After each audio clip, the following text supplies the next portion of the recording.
Desde San José, Costa Rica, en 930 kHz amplitud modulada, transmite TIRCR, Radio Costa Rica, su emisora amiga. Gracias por estar con nosotros.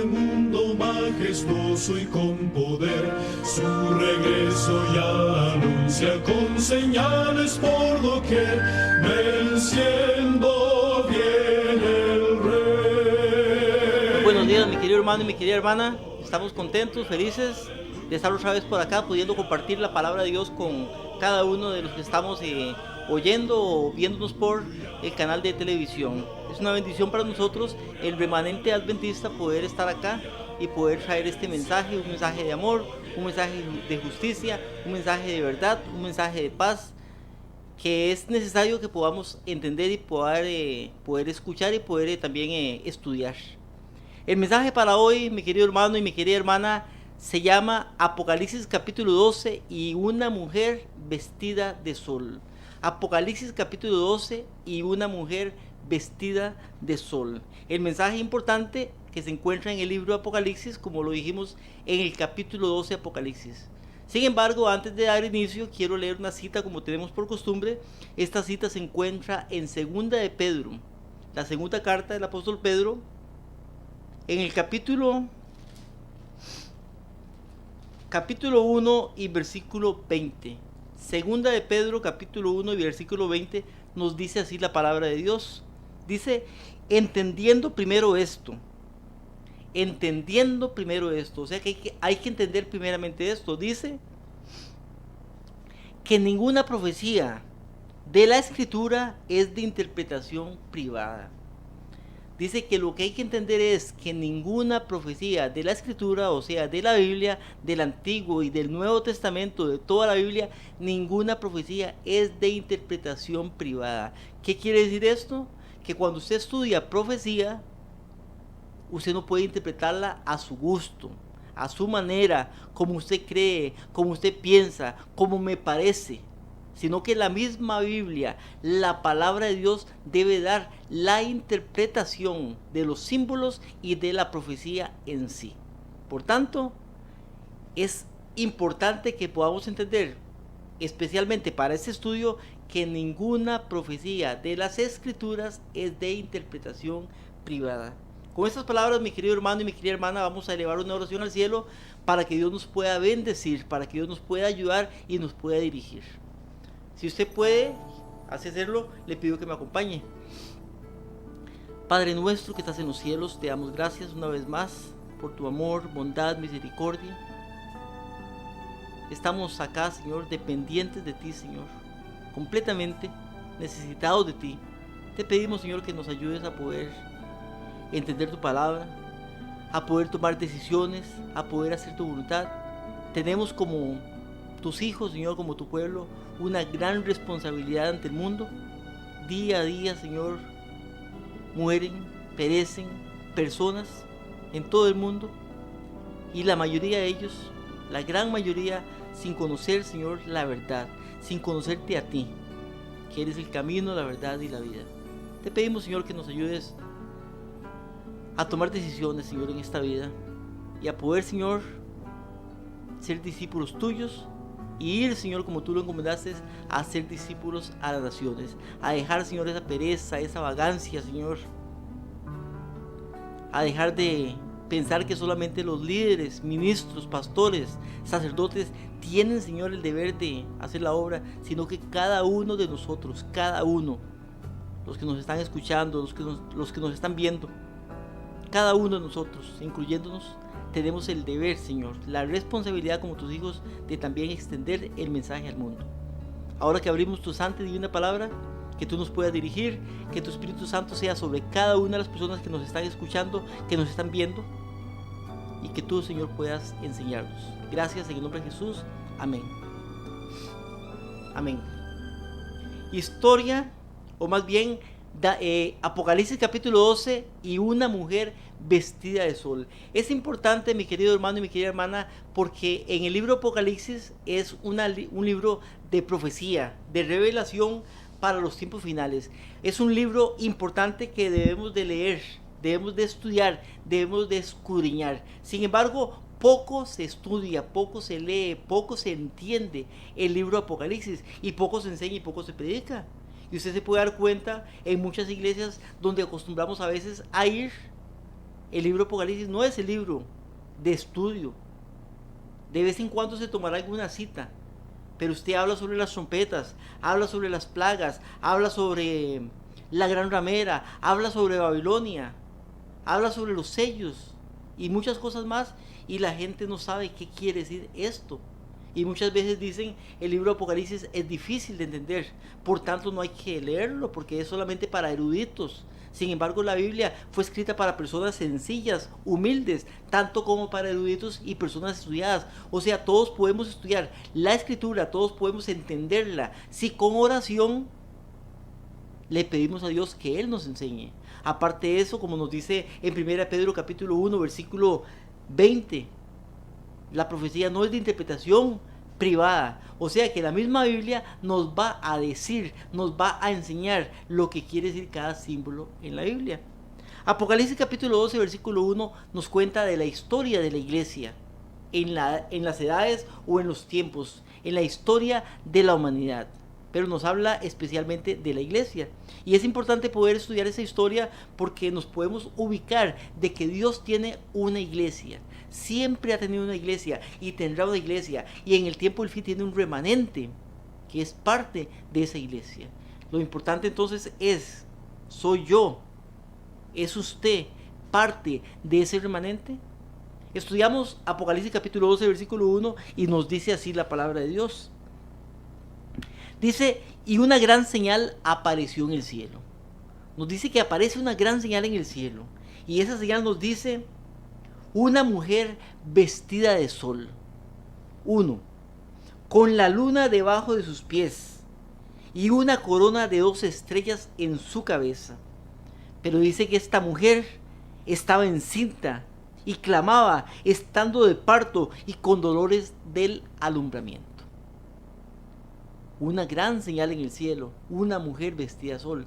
Primeramente e importante, porque no quiero pasar eso por alto, esta mujer, dicen algunas personas, y lo creen muchas personas, lo dicen algunos, pero lo creen muchos, dicen que es la Virgen María, la madre de nuestro Señor Jesucristo. Sin embargo, no es ella. Recuerde que la Biblia se interpreta a sí misma. Ninguna profecía es de interpretación privada. Por tanto, si no es María, la madre de Jesús, entonces ¿quién es esta mujer? Porque es importante que podamos entender y olvidarnos de esas cosas que hemos aprendido, que nos han enseñado, que nos han dicho y que creemos porque lo dijeron y tal vez porque lo dijo un líder religioso, pero no lo dice la Biblia. Nunca lo hemos estudiado, nunca hemos oído otra versión tal vez. Entonces, ¿quién es realmente esta mujer? Entonces nos dice, apareció en el cielo una gran señal, una mujer vestida de sol. ¿Quién es esta mujer? Ahora, para saber quién es la mujer, como dice 1 Pedro 2, 1:20 más bien, tenemos que ir a la Biblia para que la Biblia nos diga qué es una mujer en profecía, porque estamos estudiando y hablando de profecía en este momento. Vamos a Efesios capítulo 5 y versículo 22 para ver qué es una mujer en profecía. Efesios 5:22 nos habla de los maridos y la mujer, el marido y la mujer. Y nos dice respecto a esto, las mujeres estén sometidas a sus propios maridos como al Señor. Porque el marido es cabeza de la mujer, así como Cristo es la cabeza de la iglesia, siendo él mismo el salvador del cuerpo. Habla del matrimonio, marido y mujer, habla de Cristo y habla de la iglesia. Pero nos dice, símbolo Cristo, el marido, y la iglesia, la mujer en este caso.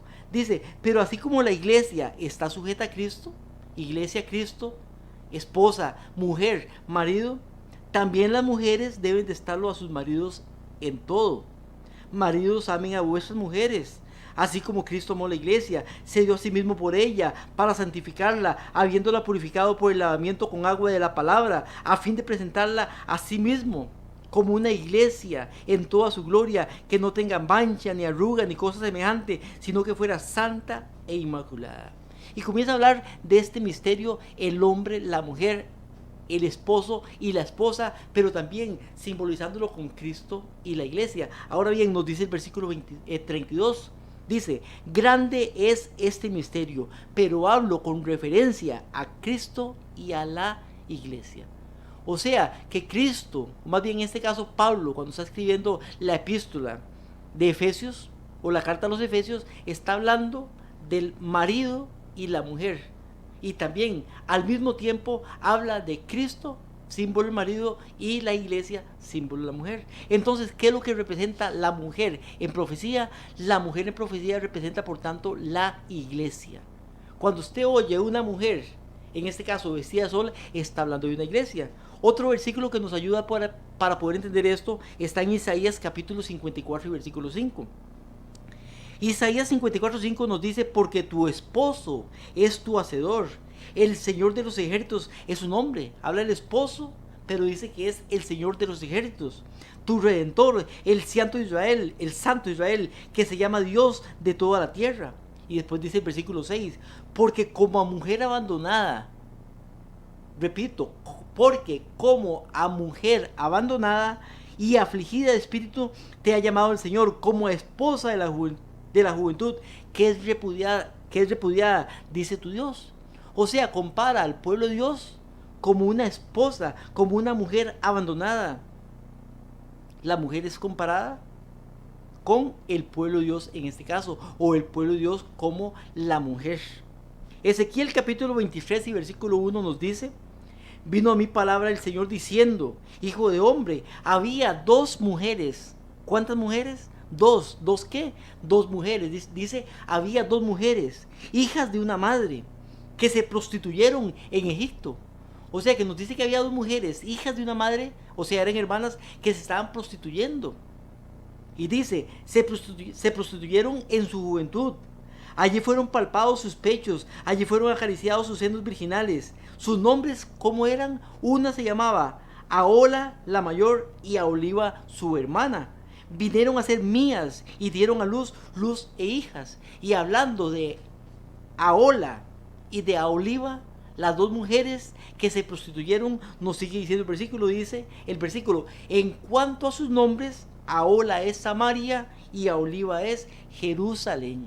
O sea que nos está hablando de dos mujeres, pero está hablando simbólicamente, y nos dice que una mujer de esas se llama Samaria y la otra se llama Jerusalén, o sea, del pueblo de Dios.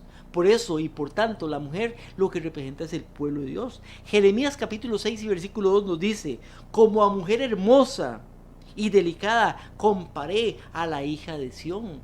¿Cómo es comparada a la hija de Sión? El pueblo de Dios como mujer hermosa y delicada. Por tanto, cuando la Biblia dice en Apocalipsis capítulo 12, versículo 1, vi una gran señal en el cielo, una mujer vestida de sol, nos está diciendo una iglesia vestida de sol. Una iglesia. Entonces vemos el símbolo, cambiamos la palabra mujer por el símbolo real que es una iglesia. Eso es lo que ve en la visión el apóstol o el profeta Juan en este caso. Ahora, ¿qué representa el sol entonces? Si la iglesia o la mujer, que es lo mismo, está vestida de sol, ¿qué representa el sol?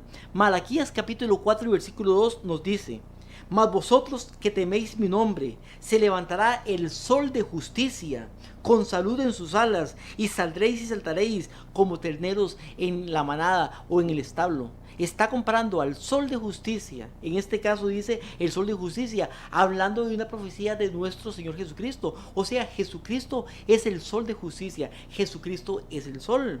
El Salmo 84:11 nos dice, porque sol y escudo es el Señor Dios.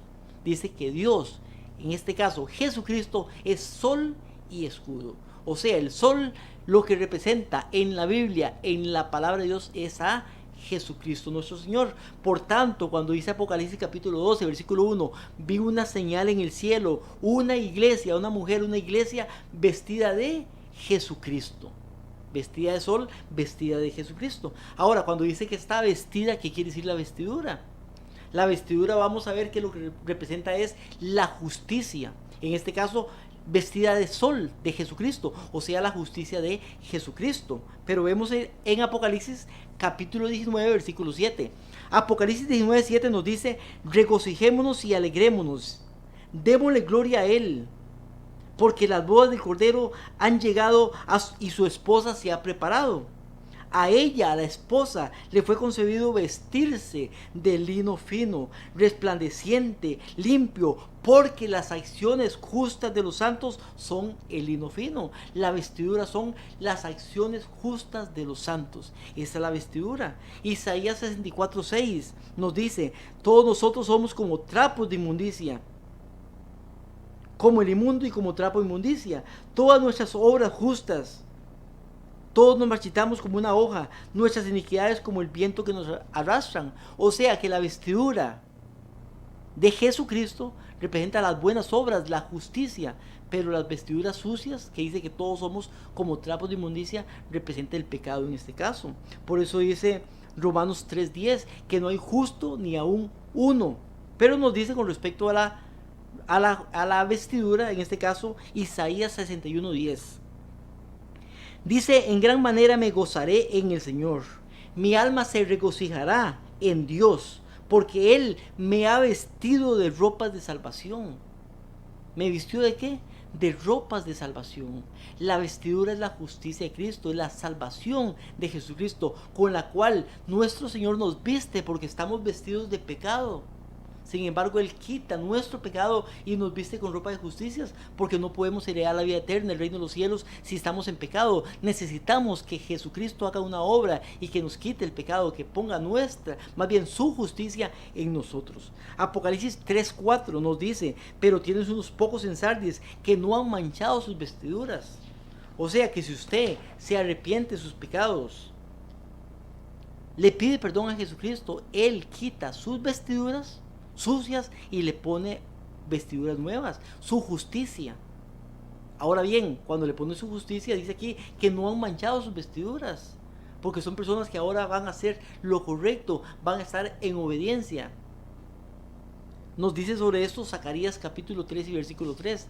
Zacarías 3:3, hablando más bien del sacerdote Josué, que era el representante del pueblo de Israel en el tiempo de Zacarías. Dice: Josué estaba vestido de ropas sucias. ¿Cómo estaba vestido Josué? De ropas sucias. Ahora, si usted veía al sacerdote Josué vestido, el sumo sacerdote, usted lo veía vestido de ropas blancas. Sin embargo, Dios dice que estaba vestido de ropas sucias porque Él está viendo su pecado. Y dice: estaba en pie delante del ángel, y el ángel habló y dijo a los que estaban delante de él: quítenle las vestiduras o las ropas sucias. Y le dijo: mira, he quitado de ti tu iniquidad.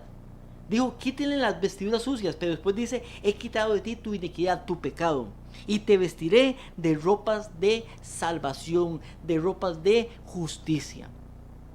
Por tanto, lo que representa la vestidura es la justicia. Por tanto, dice el versículo o la cita, Apocalipsis capítulo 12, versículo 1: vi una gran señal en el cielo, una mujer, una iglesia con la justicia, vestida de sol, o sea, con la justicia de Jesucristo. Entonces, esa es la señal que aparece en el cielo, una iglesia, pero que tiene la justicia de Jesucristo. Ahora, dice que tenía la luna bajo sus pies. Entonces, ¿qué representa la luna en este caso? Si nos damos cuenta, o vamos a la historia bíblica en este caso, en Génesis capítulo 1 y versículo 1 nos dice: en el principio creó Dios los cielos y la tierra. Después de ese verso viene la creación de las cosas. En 6 días hace Dios la creación, terminando en el 6.º día con el hombre, y el 7.º día descansa y reposa de la obra de la creación. En 7 días literales. Ahora bien, en el 4.º día nos dice Génesis 1:14. Entonces dijo Dios, haya lumbreras en la expansión de los cielos. Lumbreras, está hablando de luces, está hablando en este caso del sol y la luna. Haya lumbreras en la expansión de los cielos para separar el día de la noche, sean por señales para las estaciones, para días y para años, sean por luminarias en la expansión de los cielos para alumbrar sobre la tierra. Y fue así, e hizo Dios las dos grandes lumbreras, las dos grandes luces, la lumbrera mayor, en este caso el sol, para que esté dominando sobre el día, y la lumbrera menor, o sea la luna, para que domine sobre la noche. Y las puso Dios en los cielos para alumbrar sobre la tierra. Hace dos grandes lumbreras. Ahora recuerde que las dos grandes lumbreras son una, el sol, la otra la luna. El sol ya vimos que simboliza a Jesucristo, que simboliza en este caso la luna, donde está parada la mujer, o sobre donde está parada la mujer. Si vemos, en este caso nos dice el Salmo 119, 105, un versículo muy conocido. Dice, lámpara es a mis pies tu palabra y una luz, una lumbrera en mi camino. ¿Qué es la palabra? Dice que una luz en mi camino. Y nos dice 2 Pedro 1:19. Dice, así tenemos también la palabra profética más segura, la cual hacéis bien en prestar atención, como una antorcha, como una lámpara, como una luz que brilla en un lugar oscuro. Representa, simboliza la palabra como una luz, como una lumbrera. Ahora bien, es importante que las dos grandes lumbreras, el sol y la luna, el sol tiene su propia luz. Ella refleja su propia luz, pero la luna no tiene luz en sí misma. La luna no se ve.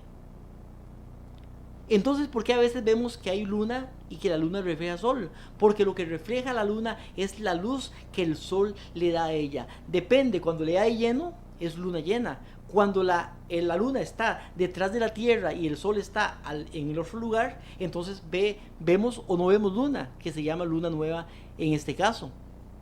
Cuando vemos el cuarto creciente es porque se ve una parte del sol que está alumbrando una parte de la luna. Entonces vemos que la luna no tiene luz propia, sino que da la luz o refleja la luz del sol. En este caso también la palabra lo que nos refleja es la luz de Jesucristo, el sol de justicia, la luz mayor o la lumbrera mayor. En este caso también es importante que podamos saber que la lumbrera mayor, la luz mayor es Jesucristo, y la palabra es la luz menor que refleja o nos da el testimonio de Jesucristo. Por eso dice Juan capítulo 5 versículo 39, escudriñen las escrituras, porque a ustedes les parece que en ellas está la vida eterna, y ellas, las escrituras, son las que dan testimonio de mí. O sea, las escrituras testifican, dan testimonio de Jesucristo mismo. Entonces vemos que la luna simboliza la palabra. Por eso dice una mujer, o vi una gran señal, una mujer, una iglesia con la justicia de Jesucristo y con la luna bajo sus pies, o sea, con la palabra bajo sus pies. Ahora, ¿qué quiere decir bajo sus pies? ¿Qué quiere decir que la palabra está bajo sus pies? Eso lo que quiere decir es simplemente que es el fundamento de esa iglesia que se viste, que tiene la justicia de Jesucristo. Por eso nos dice Hebreos 1:1. Dios, habiendo hablado hace mucho tiempo y en muchas ocasiones, de muchas maneras a los padres por los profetas. O sea, Dios nos habla por medio de la profecía. Por medio de los profetas está hablando Isaías, Jeremías y los profetas que escribieron el Antiguo Testamento. Pero ahora nos habla por el Hijo. Efesios 2:20 dice, edificados sobre el fundamento de los apóstoles y los profetas. El fundamento de los apóstoles y los profetas está hablando de la palabra de Dios. Jesucristo es el fundamento, y Jesucristo fue el que inspiró la palabra de Dios por medio de su Espíritu Santo. Mateo capítulo 7 versículo 24, cualquiera pues que oye esas palabras y las hace, le comparo con el hombre prudente que edificó su casa sobre la roca. La iglesia de la cual nos habla Apocalipsis capítulo 12 versículo 1 es la verdadera iglesia, la iglesia que tiene como fundamento la palabra de Dios. No tiene como fundamento a hombres, personas, no sigue personas, sino que tiene como fundamento la palabra de Dios. Vi por tanto una gran señal en el cielo, una iglesia con la justicia de Jesucristo y con la palabra como fundamento, o sea, la luna bajo sus pies. Pero también nos dice que esta iglesia tenía una corona de 2 estrellas. ¿Qué representa en este caso la corona? Si leemos Apocalipsis capítulo 2, versículo 10, nos dice: sé fiel hasta la muerte, y yo te daré la corona de salvación. Lo que representa la corona es la salvación. Eso es lo que representa la corona en este caso. La corona representa la salvación, pero esta corona tiene 12 estrellas. Ahora, ¿qué representan las 12 estrellas? Porque hay personas que dicen por ahí que representan los 12 patriarcas, otros dicen que los 12 profetas. Ahora, esas 12 estrellas o esta iglesia no puede simbolizar la iglesia del Nuevo Testamento, porque también algunas personas dicen que simboliza la iglesia del Nuevo Testamento porque las 12 estrellas son los 12 apóstoles. No puede simbolizar esto porque hasta el versículo 5 es cuando nace Jesús. O sea, cuando Juan ve la iglesia, la ve antes del nacimiento de Jesucristo. Recuerde que en el versículo 5, capítulo 12 de Apocalipsis, nos habla del nacimiento de Jesucristo y nos habla también de la muerte y la resurrección de Jesucristo. Entonces es antes. Esta iglesia representa la iglesia en su historia, desde el principio hasta el fin. Por eso dice Génesis capítulo 3 y versículo 15, hablando de esto, desde el principio, desde Génesis. Cuando el hombre peca dice: pondré enemistad entre ti, hablándole a Satanás, y la mujer, en este caso la iglesia, y entre su simiente, la simiente de Satanás, y la simiente de la mujer, y su simiente. Y esta, la simiente de la mujer, te herirá en la cabeza. O sea, va a ser destruido. Y dice: y tú le herirás en el calcañar o en el talón. Habla de una profecía mesiánica, una profecía del nacimiento de Jesucristo, pero también de la iglesia. Cuando dice que hay una lucha entre Satanás y entre la mujer, o sea, la iglesia y las 2 simientes. O sea que la lucha se da desde todos los tiempos. No puede, por tanto, simbolizar solamente la iglesia en el Nuevo Testamento. Entonces, ¿qué simboliza la corona de 2 estrellas? Ahora vimos que la corona representa la salvación. Las estrellas que simbolizan, Daniel capítulo 12, versículo 3 nos dice, Daniel 12:3, los entendidos brillarán como el resplandor del firmamento, los entendidos. Y los que guiaron a muchos a la justicia, los que predicaron, los que enseñaron, los que discipularon, los que llevaron a muchos a la justicia, como estrellas para siempre. O sea, los mensajeros de Dios son estrellas, aquellos que han predicado la verdad, aquellos que han predicado la palabra, aquellos que han llevado personas, son estrellas en este caso. Apocalipsis 1:20 nos dice: en cuanto al misterio de las 7 estrellas que vistes en la mano derecha, y los 7 candeleros de oro, las 7 estrellas son los ángeles de las 7 iglesias, y los 7 candeleros son las 7 iglesias. Dice que las 7 estrellas son los ángeles de las 7 iglesias. Ahora, cuando hablamos la palabra ángeles, está hablando de mensajeros. En este caso está hablando de personas, no ángeles literales, celestiales, sino de personas. Las estrellas simbolizan tanto ángeles como personas, pero los ángeles no necesitan salvación, ellos están con Dios allá en el cielo. Por tanto, las estrellas lo que representan son personas que reciben la salvación. Por eso dice que esta iglesia tiene una corona de 2 estrellas, 12, porque el 12 es el número completo, o sea, todos los salvos a través de la historia de la humanidad.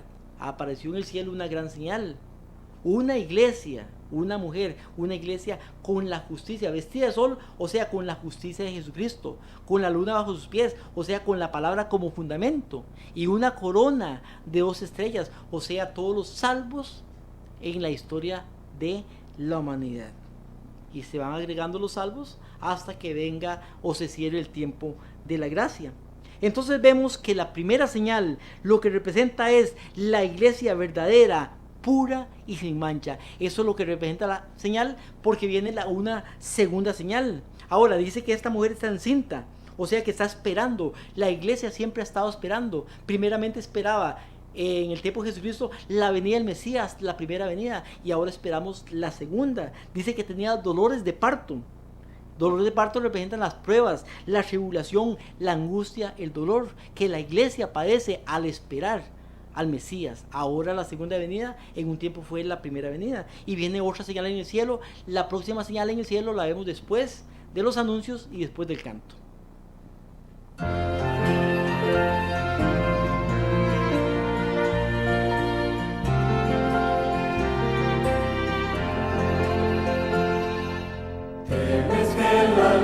mal no podrás vencer, que con las tinieblas has de contender. Abre pues la puerta de tu corazón, deja al Salvador entrar, deja al Salvador entrar, deja al Salvador entrar. Abre pues la puerta de tu corazón y entrará el Salvador. Estoy enfermo y débil en la oscuridad, son tus fuerzas pocas contra la maldad. Abre pues la puerta de tu corazón, deja al Salvador entrar, deja al Salvador entrar, deja al Salvador entrar. Abre pues la puerta de tu corazón y entrará el Salvador. ¿Quieres ir gozándote en la senda aquí? ¿Quieres que el Señor te utilice a ti? Abre pues la puerta de tu corazón, deja al Salvador entrar, deja al Salvador entrar, deja al Salvador entrar. Abre pues la puerta de tu corazón y entrará el Salvador.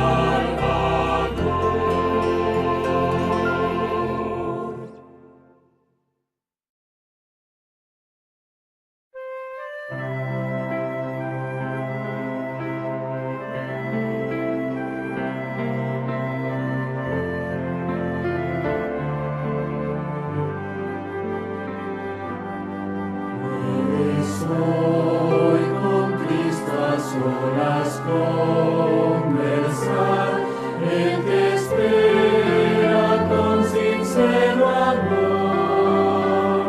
Todas tus lágrimas puede consolar. Entrégate en oración.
Meditar en Jesús ha de ser mi afán.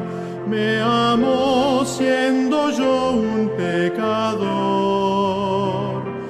Él ganó para mí la diadema celestial. En la cruz mostróme su amor. Ven, ven, buen Jesús,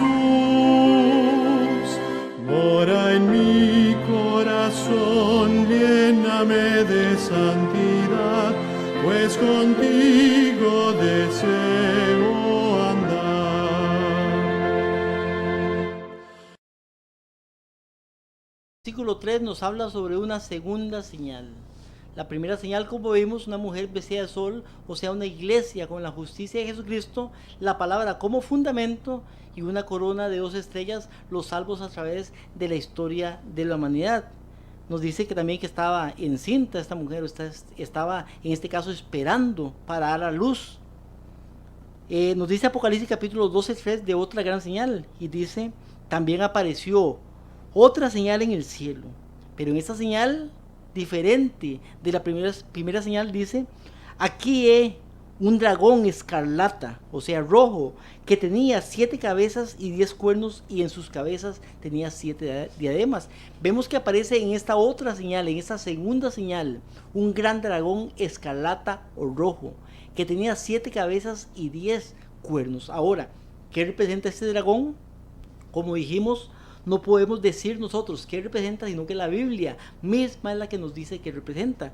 El capítulo 12 de Apocalipsis, el mismo capítulo, en el versículo 9 nos dice claramente qué representa el dragón. Nos dice 12:9 de Apocalipsis. Fue lanzado fuera el gran dragón, la serpiente antigua que se llama Diablo y Satanás. O sea que nos dice que este dragón que aparece en el versículo 3 del libro de Apocalipsis, esta gran señal del capítulo 12, versículo 3 de Apocalipsis, nos dice que es Satanás, pero nos dice que este dragón tenía 7 cabezas y tenía 10 cuernos también. Entonces, ¿qué simboliza en este caso las cabezas? Porque este dragón que representa a Satanás tenía 7 cabezas y 10 cuernos, que representa cada una de esas cabezas. Si vamos a Apocalipsis capítulo 13, versículo 3, versículo 1 nos habla de una bestia, pero nos dice que esta bestia tenía 7 cabezas, 10 cuernos también. Pero el versículo 3 nos dice, vi una de sus cabezas como herida de muerte. Ya este estudio lo estudiamos antes y vimos que esta cabeza herida de muerte, dice, ¿qué es lo que tiene? Está herido de muerte. No dice que uno de sus cuernos, dice que una de sus cabezas, la cabeza de esta bestia que sale del mar de Apocalipsis 13 como herida de muerte. Esta cabeza herida de muerte sabemos que es el papado en este caso, que fue herido de muerte en el año 1798, tomado preso por el Papa Bertier, en este caso el sistema católico, apostólico y romano. Estaba de Papa en ese tiempo Pío VI. Entonces ahí fue donde esta cabeza fue herida de muerte. Pero dice, pero su herida mortal, la herida de esta cabeza fue sanada, que todavía no ha sucedido.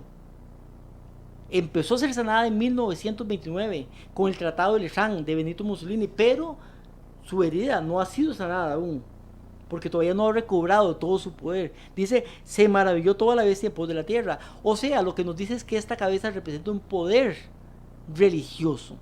Si una cabeza representa un poder religioso, 7 cabezas que representarían 7 poderes religiosos. O sea, lo que nos dice esto es que una cabeza en profecía lo que representa son poderes religiosos, o sea, iglesias en este caso. El número 7 pues es el número perfecto que representa o simboliza todas las iglesias en el tiempo que estemos hablando. En este caso estamos hablando del tiempo del fin. Pero cuando dice que apareció una gran señal, un gran dragón escarlata, Satanás, que tenía 7 cabezas, está hablando de los poderes religiosos, que este dragón, o sea, Satanás, maneja para poder conseguir lo que él quiere en el tiempo en que él está. El caso de la historia que estamos leyendo, estamos hablando de la historia desde el principio, que todavía Jesucristo no ha nacido, porque nace hasta el versículo 5, todavía. Entonces vemos que en este caso por lo menos está hablando del poder romano, hablando en este caso de los cuernos. Seguimos. Entonces, si una cabeza representa un poder religioso y 7 cabezas representan todos los poderes religiosos en su tiempo, ¿qué representan los 10 cuernos? Vamos a Daniel 7:24. Daniel capítulo 7, versículo 24 nos dice: los 10 cuernos significan que de aquel reino se levantarán 10 reyes, y tras ellos se levantará otro. Daniel 7:20 nos dice, en Daniel más bien 8:20, en cuanto al carnero que vistes, que tenía 2 cuernos, son los reyes, o sea, esos cuernos son los reyes de Medo y de Persia. El macho cabrío es el rey de Grecia. El cuerno grande que tenía entre sus ojos es el rey primero. Entonces vemos en este caso que lo que representan los cuernos son poderes políticos, o sea, países, poderes políticos en este caso. Por tanto, cuando dice que el gran dragón tenía 7 cabezas y 10 cuernos, nos está hablando de los poderes religiosos y los poderes políticos que este dragón utiliza, que usa para perseguir al pueblo de Dios en este caso, porque la guerra es entre la simiente del dragón contra la simiente de la mujer, la iglesia contra Satanás, el pueblo de Dios contra el que no es el pueblo de Dios, los obedientes contra los desobedientes, el trigo contra la cizaña, los fieles contra los infieles, las ovejas contra los cabritos. Esa es la guerra que ha habido siempre, y Satanás para esta guerra él utiliza los medios que él puede utilizar, los gobiernos que él puede utilizar, en este caso los cuernos, los poderes religiosos que él puede utilizar, porque los poderes religiosos él los ha usado muchas veces para poder perseguir al pueblo de Dios. ¿Quién fue el que dio la orden o hizo todo lo posible para que Jesucristo fuera crucificado en la cruz? ¿Fue el poder político o el poder religioso? Fue el poder religioso. Los fariseos, escribas, que ellos hablaron con el poder político, en este caso Roma, y Roma fue el que ejecutó. Pero los fariseos y escribas fueron los que llevaron a Jesucristo a la crucifixión en ese tiempo, poder religioso y poder político unidos. Entonces vemos que la historia se va repitiendo. En el tiempo de la oscuridad, ¿quién era el que perseguía al pueblo de Dios? ¿Era el poder político o el poder religioso? Era el poder religioso, el papado en este caso. Sin embargo, utilizaba el poder político. Por eso Satanás usa ambos poderes. Satanás es el que controla el mundo y lo hace por medio de reinos o por medio de gobiernos. Así es el trabajo de Satanás en este caso. Pero nos dice, hablando de Satanás, del gran dragón, dice el versículo 4, Apocalipsis 12:4, su cola arrastraba la tercera parte de las estrellas del cielo, las arrojó sobre la tierra, y el dragón se paró frente a la mujer que estaba por dar a luz, a fin de devorar el hijo tan pronto como naciera. Vemos todavía que Cristo no ha nacido, pero nos habla de la historia y nos dice que el dragón la cola del dragón arrastraba la tercera parte de las estrellas del cielo. Ahí nos está hablando de los ángeles caídos, que antes eran ángeles y que ahora le llamamos demonios. Está hablando ahí de la primera caída de Satanás. Satanás en total tiene 4 caídas. La primera caída es la que habla acá en el capítulo 12 y en el versículo 4. Esto lo vemos también, y voy a buscar un momento, en Lucas 10:18. Lucas 10:18 nos habla sobre esta caída, palabras de Jesucristo. Y la busco un momentito. Nos dice Lucas 10:18, hablando de la primera caída de Satanás. Dice: y yo vi a Satanás caer del cielo como un rayo. Dice Jesucristo, yo vi a Satanás caer del cielo como un rayo. ¿Cuándo lo vio? Cuando fue echado, expulsado del cielo en la primera caída, o sea, en la lucha entre Dios y Satanás, los ángeles de Dios y los ángeles de Satanás, eso antes de la creación del hombre. Isaías capítulo 14 y versículo 12 nos dice con respecto a esto. Isaías 14:12.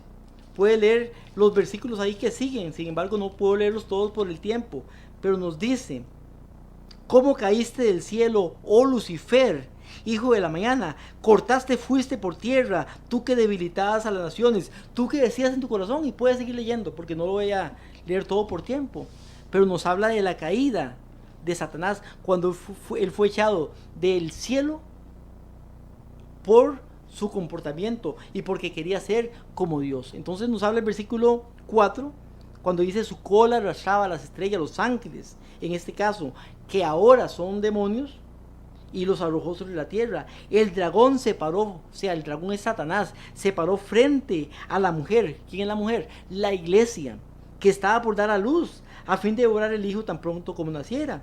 Y dice el versículo 5, y ella, ¿quién es ella? La mujer, o sea, la iglesia, dio a luz un hijo varón, que regirá con vara de hierro a todas las naciones. Ahí está hablando del nacimiento de Jesucristo. Y fue su hijo arrebatado para con Dios y para su trono. Ahí está hablando de la resurrección de Jesucristo. Está hablando del nacimiento y está hablando de la resurrección cuando Jesucristo va al cielo. Ahora, en este contexto, estamos hablando del nacimiento de Jesucristo y de la resurrección de Jesucristo. En este contexto entra el capítulo 12 y versículo 7, cuando dice, después hubo una gran batalla en el cielo. ¿Después de qué? Después de la resurrección, que fue lo último que leímos.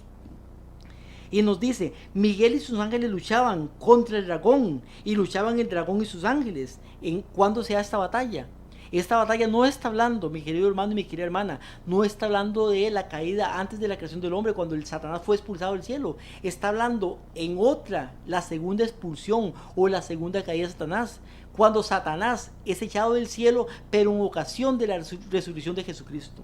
Pero leamos, nos dice, pero no prevalecieron. Vemos que hay una guerra entre Miguel y sus ángeles y Satanás y sus ángeles. Dice, pero no prevalecieron, ni se halló lugar para ellos en el cielo. Fue lanzado fuera el gran dragón, la serpiente antigua, que se llama Diablo y Satanás. Ahora, ¿cuándo se comenzó el diablo a llamar Diablo y Satanás? Después de que él fue echado del cielo. Antes no era llamado Diablo y Satanás. Dice, el cual engaña al mundo entero. Recuerde que en la primera caída él no podía engañar al mundo, a las personas, porque el hombre todavía no había sido creado. Dice, fue arrojado a la tierra y sus ángeles fueron arrojados con él. Apocalipsis 12:10 nos dice, entonces oí una voz en el cielo que decía, ahora ha venido la salvación. ¿Ahora cuándo? Cuando Jesucristo resucita, va al cielo y es echado Satanás. Dice, ahora ha venido la salvación, el poder, el reino de nuestro Dios, la autoridad de Cristo, porque ha sido lanzado fuera el acusador de nuestros hermanos. Antes de la primera caída, Satanás no nos acusaba porque ni siquiera había sido creado el hombre. Esto está hablando del tiempo de la resurrección de Jesucristo. Dice, porque ha sido lanzado fuera el acusador de nuestros hermanos, el que los acusaba delante de nuestro Dios de día y de noche. Ahora, ¿quién acusaba antes de la resurrección de Jesucristo? ¿Quién acusaba al hombre delante de Dios? Recuerde que cuando Dios crea el mundo, que ya había otros mundos, cada mundo en otras galaxias, en otros sistemas solares, hay mundos donde hay habitantes, y cada uno de estos mundos tiene representantes o señores, representantes. Cuando Dios creó los cielos y la tierra, en nuestro mundo, nuestra tierra, pero con la tierra nuestro sistema, también, cuando Dios creó este sistema, Él creó dos personas, a Adán y a Eva. Puso a Adán como señor, como representante. Satanás era nuestro representante. Si habían concilios celestiales, el representante de la tierra se llamaba Adán.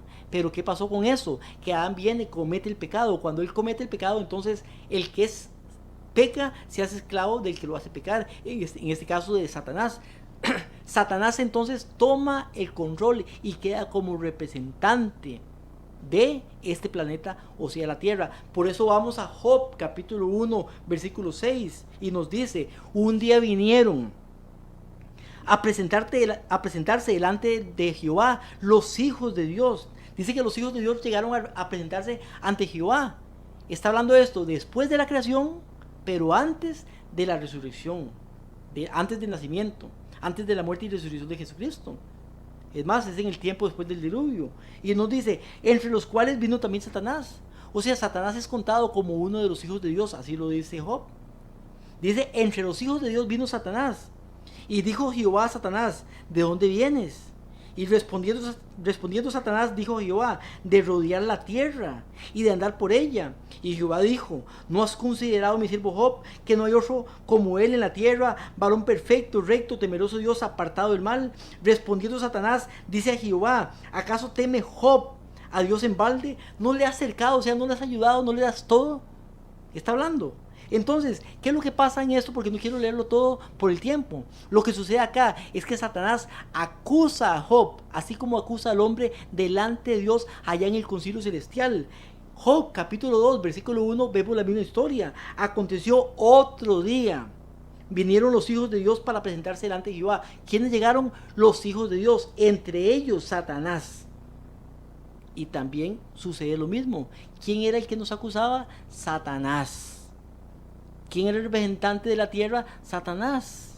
Por eso Jesucristo viene a morir por nosotros y a resucitar. Y nos dice en Apocalipsis capítulo 12, versículo 9, que fue lanzado fuera el acusador de nuestros hermanos. Este es Satanás el que fue lanzado fuera. Porque ahora, hoy en día, después de la resurrección, el que nos representa allá en el cielo no es Satanás, es Jesucristo el que nos representa. Por eso dice en Juan, o 1 Juan, tenemos un abogado, a Jesucristo, y Él es el justo.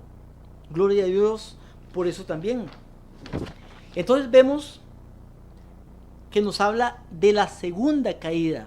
La primera caída de Satanás cuando fue echado del cielo antes de que el hombre fuera creado. Fue echado del cielo. La segunda, cuando él toma el control al hacer pecar a Adán y a Eva, representa al mundo ahora y puede ir a los concilios celestiales. Pero viene Jesucristo, nace, vive una vida sin pecado, muere por nosotros, resucita y va al cielo y echa a Satanás, el que nos acusaba. Por eso dice Apocalipsis 12:11, y ponga atención a este versículo. Ellos le han vencido por medio de la sangre del Cordero, de la palabra del testimonio de ellos, y menospreciaron su vida hasta la muerte. Por lo cual, alegraos cielos, dice. ¿Alegres en quién? Cielos. ¿Por qué? Y los que moran en el cielo. Dice, alegres. ¿Por qué? Porque Satanás fue echado. Pero dice, ay de los moradores de la tierra y del mar, porque el diablo ha descendido a vosotros con gran ira, sabiendo que tiene poco tiempo. Entonces vemos que la batalla se traslada del cielo a la tierra. Y Satanás está acá en la tierra. Sabe que le queda poco tiempo. Por eso dice, ay de los moradores de la tierra y del mar. Apocalipsis capítulo 12, versículo 13 nos dice. Y quiero ir terminando porque ya el tiempo es corto. Pero nos dice, cuando el dragón vio que había sido arrojado a la tierra, persiguió a la mujer, a la mujer que había dado luz al hijo varón. Y se le dieron a la mujer las dos alas del águila, para que volase delante de la serpiente al desierto lugar, donde es sustentada por tiempos, y la mitad de un tiempo. O sea, lo primero que viene en este caso es persecución. Una persecución que dura 1260 años, tiempo y medio tiempo. Dice el versículo 13, cuando vio el dragón que había sido arrojado a la tierra, persiguió a la mujer. Pero después de perseguir a la mujer, el versículo 15 nos dice, y la serpiente arrojó tras la mujer de su boca, tras la mujer, agua como un río. Dice que después de la persecución, dice que el dragón arroja tras la mujer, o sea, tras la iglesia, agua como un río. ¿Qué quiere decir esto? Porque algunas personas interpretan mal y nos dicen que esto es la persecución. No, esto es después de la persecución. Cuando dice agua como un río es arrojada a la mujer es la iglesia. O sea que él envía a la mujer, arroja a la mujer agua como un río. El agua lo que representa son multitudes, pueblos, muchedumbres, personas. O sea, lo que hace Satanás es que infiltra la mujer, o sea, la iglesia, con muchas miles de personas para que vengan a traer doctrinas incorrectas a la iglesia. Por eso nos dice Mateo capítulo 13 de la parábola la parábola del sembrador en este caso, o el trigo y la cizaña, donde el trigo es sembrado en el campo de la iglesia. Pero la cizaña también es sembrada, ¿por quién? Por Satanás. Nos dice con respecto a esto,